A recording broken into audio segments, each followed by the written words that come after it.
Shalom saudaraku, selamat pagi saudaraku. Saya terinspirasi dengan satu kalimat, yaitu menyenangkan hati Bapa.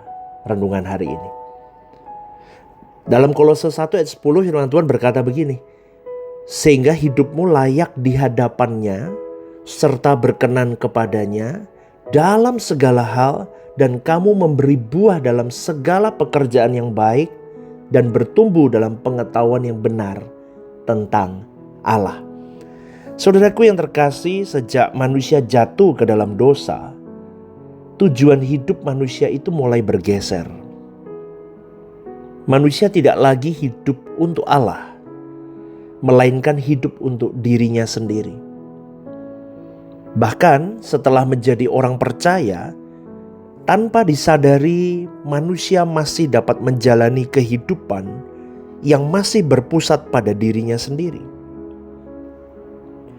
Manusia datang kepada Tuhan supaya hidupnya diberkati, supaya doanya dijawab, persoalan hidupnya diselesaikan, supaya kebutuhan-kebutuhannya dipenuhi. Akibatnya saudaraku, Tuhan hanya menjadi sarana untuk mencapai kebahagiaan manusia itu. Ini yang saya amati saudaraku. Namun Injil membawa kita kembali kepada apa yang dirancangkan Allah dari awal. Apa tujuan semula manusia diciptakan? Itu Injil yang akan membawa kita ke sana. Allah tidak memanggil kita supaya sekedar menjadi manusia yang lebih baik atau memiliki kehidupan yang lebih nyaman, saudaraku. Allah memanggil kita untuk hidup bagi Dia dan menyenangkan hatinya. Inilah kehidupan yang dijalani oleh Tuhan Yesus. Berkali-kali Dia berkata bahwa Dia datang bukan untuk melakukan kehendaknya sendiri, melainkan kehendak Bapa yang mengutus Dia yang harus diselesaikan dalam hidupnya. Maka seluruh pikiran, perkataan, keputusan, dan pengorbanan Yesus itu diarahkan hanya kepada satu tujuan, yaitu apa? Membuat hati Bapanya bersukacita. Ini sinkron dengan kemarin yang saya sampaikan dalam renungan, bahwa hidup kita hanya melakukan kehendak Bapa. Tapi manusia gak akan paham melakukan kehendak Bapa itu kayak gimana. Makanya diberilah satu juru kemudi, yaitu putra tunggalnya, Yesus itu. Makanya kita harus mengenali siapa Yesus, Spirit Yesus, apa yang menjadi kesukaan Yesus, cara berpikirnya, cara berperasaannya, keputusannya, keberaniannya Dia berkorban. Itu yang harus kita tiru, kita cloning, saudaraku. Kalau kita berjuang di situ, itu yang nyenengin Bapa.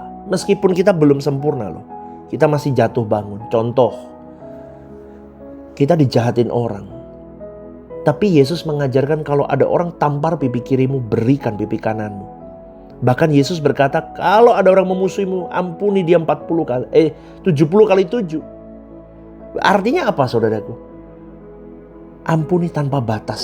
Seperti aku mengasihimu, seperti Bapa mengasihimu, ampuni dia juga, kau juga harus mengampuni dia yang menyakitimu. Kita belum tentu bisa sempurna, betul kan? Tapi kita berjuang, kita merendahkan hati, kita membuka diri, kita minta Roh Kudus berjuang bersama dengan kita. Karena dengan kekuatan kita gak bisa. Itu mujizat loh, akhirnya kita bisa ngampuni orang itu. Ini yang saya sampaikan di khotbah kemarin Rabu, saudara, ibadah suara kebenaran. Mujizat orang percaya yang pertama diterima itu adalah apa? Perubahan hidup, kelahiran baru. Manusia yang seharusnya tidak bisa mengampuni jadi bisa mengampuni. Amin, saudaraku.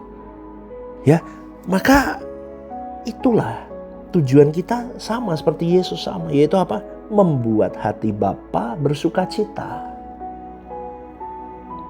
Jika Yesus adalah teladan kita, maka pertanyaan terbesar setiap hari bukanlah apa yang aku peroleh hari ini, melainkan apakah hidupku hari ini memuaskan, menyenangkan, memanjakan hati Bapa atau tidak.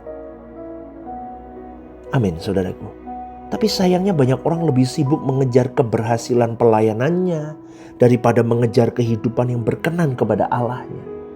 Mereka ingin dipakai Tuhan, tapi belum tentu mau diubah Tuhan. Susah dikit, lepas.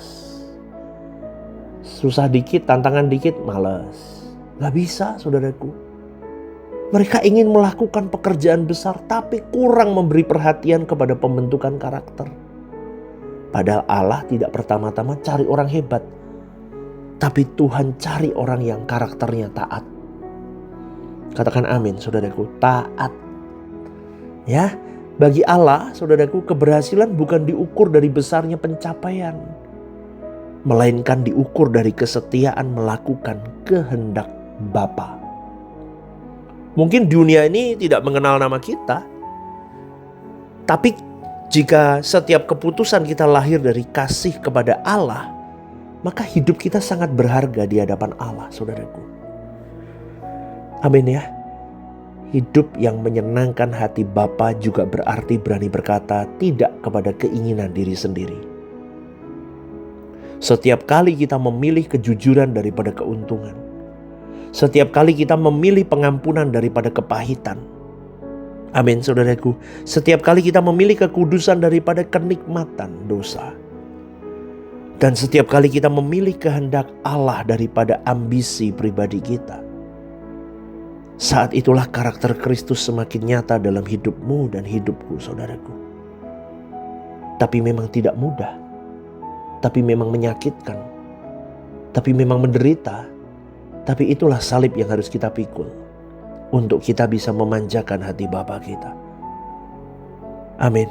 Sesungguhnya inilah proses yang sedang dikerjakan oleh Roh Kudus setiap hari. Rendahkan hatimu. Buka hatimu. Baca firman Tuhan. Hidupkan Spirit Kristus hari hidup. Biar Roh Kudus bekerja dalam hidup kita. Ya. Karena Roh Kudus tidak hanya mempersiapkan kita menjadi penghuni surga, tetapi akan membentuk kita, bekerja sama dengan kita untuk menjadikan kita menjadi manusia yang memiliki pikiran Kristus, perasaan Kristus, karakter Kristus. Sebab hanya orang yang belajar hidup menyenangkan hati Bapanya di dunia ini yang akan menikmati persekutuan yang sempurna dengannya dalam kekekalan. Amin, saudaraku. Suatu hari nanti kita akan berdiri di hadapan tahta Kristus. Pada saat itu, saudaraku, yang menjadi sukacita terbesar bukanlah karena kita pernah punya harta banyak di bumi ini. Bukan karena kita mengalami pencapaian-pencapaian hebat di bumi ini, bukan. Tetapi sukacita terbesar kita adalah ketika kita mendengar suara Tuhan dan Tuhan berkata, baik sekali perbuatanmu ini, hai hambaku yang baik dan setia. Wah, itu kayak reward untuk kita. Yes, kita lolos, saudaraku, kita lulus. Amin. Kalimat itu adalah kehormatan tertinggi yang dapat diterima oleh seorang manusia. Dan kehormatan itu diberikan bukan kepada mereka yang hidup untuk dirinya sendiri, tetapi kepada mereka yang sepanjang hidupnya berusaha menyenangkan hati Bapa. Maka saudaraku, mulailah hari ini dengan satu doa yang sederhana tapi mendalam. Katakan begini, Tuhan, apapun yang kulakukan hari ini, biarlah semuanya menjadi kesukaan bagi hati Bapa saja. Amin, saudaraku. Ya, jangan lagi menjadikan keberhasilan kita, kenyamanan atau pengakuan manusia sebagai ukuran hidup. Tapi jadikanlah senyum Bapa sebagai tujuan tertinggi. Sebab ketika hidup kita menyenangkan hati Bapa, kita sedang menggenapi tujuan penciptaan kita dan sedang dipersiapkan untuk menikmati kemuliaan bersama Tuhan kita Yesus Kristus selama-lamanya.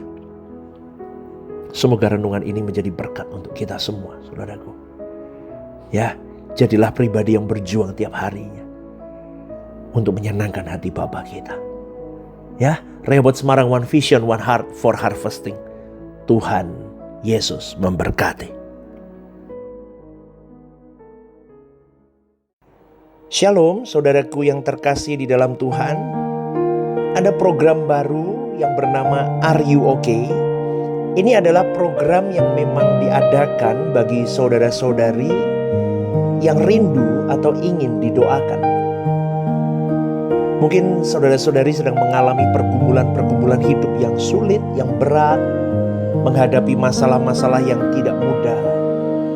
Saudara-saudari bisa klik di formulir online yang tertera atau scan barcode di situ. Anda bisa tuliskan di sana apa yang menjadi pergumulan masalah Anda yang ingin didoakan. Tujuannya satu, Anda tidak merasa sendiri.